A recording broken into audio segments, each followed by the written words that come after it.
जय श्री राम, जय मां विंध्यवासिनी। आज कुंडली में हम तृतीय भाव के बारे में बात करने वाले हैं, जिसे तृतीय भाव को कहते हैं पराक्रम। पराक्रम क्या होता है? पराक्रम होता है व्यक्ति को जोखिम लेने की प्रवृत्ति, या आदमी रिस्क उठा सकता है या नहीं। और उस भाव का जो स्वामी होता है और उस भाव का सबसे ज़्यादा फर्क किसके ऊपर पड़ता है, तो वो तुम्हारी कुंडली का भाई भाव होता है। कुंडली में जिनका भाई भाव पीड़ित होता है उनका कभी भी भाई से उनका नहीं पटता है और भाई भाई शत्रु बन जाते हैं और संपत्ति को लेकर के उनका झगड़ा और विवाद चलने लगता है। ऐसा क्यों होता है? इसका कारण क्या है? क्यों नहीं होता है? आपने बहुत सारी कहावत सुनी होगी कि भगवान श्री कृष्ण ने गीता में कहा है कि तुम जो सोचते हुए अंतिम सांस लेते हो वही तुम्हारे पूर्व जन्म में, मतलब आने वाले जन्म में आपके सामने जो है लौट कर आता है। अगर तुम किसी को शत्रु मान करके और अपना अंतिम सांस लेते हो तो आपके आने वाले जन्म में वही व्यक्ति आपका भाई बंधु बन करके और आपको पूरा जीवन सताएगा।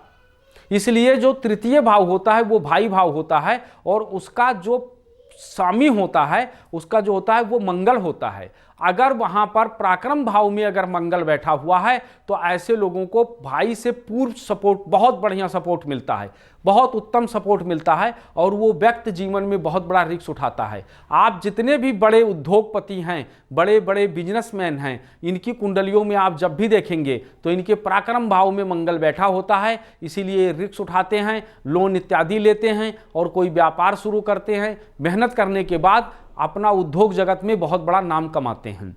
अगर पराक्रम भाव पीड़ित हो गया तो आप पूरे जीवन पीड़ित रहेंगे, आप रिस्क नहीं उठा पाएंगे। कई बार आप ड्राइविंग करते हैं, स्वयं गाड़ी चलाते हैं, तो आप राइट को काटने के बजाय आप लेफ्ट ही भागते रहेंगे हमेशा, क्योंकि आप रिस्क नहीं उठा पाएंगे कि हमको राइट से ही निकलना है। नहीं, आप लेफ्ट ही भागते रहेंगे और आप हमेशा जो है दुखी रहेंगे। हमेशा आपके मन में जो है नेगेटिव भावनाएं उत्पन्न होती रहेंगी। और कई बार तो ऐसा भी देखा जाता है कि व्यक्ति का कमाया हुआ धन ऐसे जगह लग जाता है कि जहां से लौट के आने का कोई संभावना ही नहीं होता है। और अगर बहुत प्रयास करने के बाद आता भी है तो आपने 100 रुपये दिए हैं तो 5-5 रुपये करके आएगा, आप उस धन का प्रयोग नहीं कर सकते।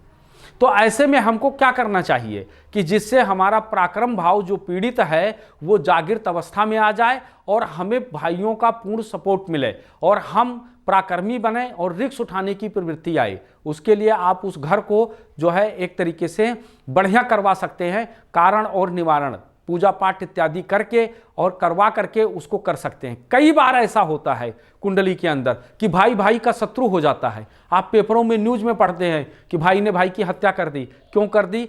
1000, 2000, 5000 रुपए के पीछे कर दी। ऐसा कारण क्या होता है? ऐसा कारण मैं बार बार कहता हूं आप लोगों को कि भगवान श्री कृष्ण ने भी गीता में कहा है कि कई बार जो ईश्वर के शरण नहीं जाते हैं, जो ईश्वरों का भजन नहीं करते हैं, उनके ऊपर निगेटिव ऊर्जा हावी हो जाती है और जो व्यक्ति जिसको पूजता है अंतिम समय में उसी गति को प्राप्त हो जाता है।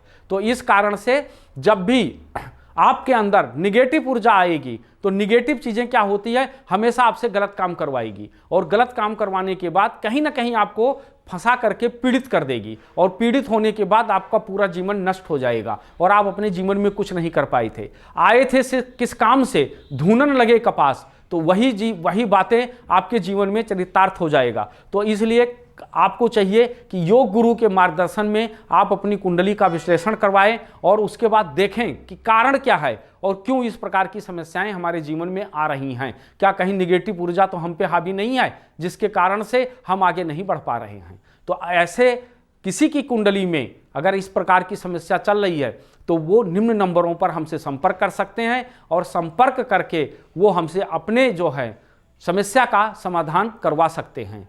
जय श्री राम, जय मां विंध्यवासिनी।